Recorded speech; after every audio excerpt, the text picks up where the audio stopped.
वालेकुम मेरी बहनों, मदीने में एक गरीब औरत रहती थी। उसी की बेटी की शादी थी। उसने बाज़ार से खुशबू ख़रीदने का इरादा किया और चल पड़ी। चलते चलते वो दरबार रिसालत में हाजिर हो गई।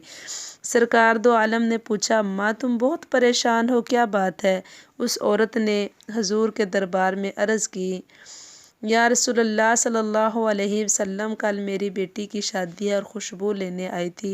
खुशबू कहीं से मिली ही नहीं। अगर हो सके तो मेरा ये काम ज़रूर कर दें।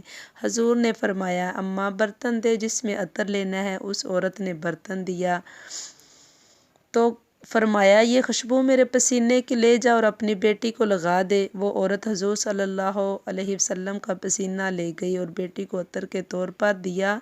सारे मोहल्ले में खुशबू फैल गई। लोगों ने पूछा, अम्मा ये इतनी अच्छी खुशबू किसने तुझे दे दी है? इतनी महंगी खुशबू, इतनी ज़्यादा फैलने वाली खुशबू है, अम्मा बताओ कहाँ से लाई हो? अम्मा ने कहा, ये मेरे नबी के पसीने की खुशबू है। ऐसी खुशबू कहाँ है किसी फूल में जैसी मेरे नबी के पसीने में है। हदीस में आता है, उस लड़की की शादी होगी और उसी के बच्चों में से भी खुशबू आया करती थी। सुबहान अल्लाह।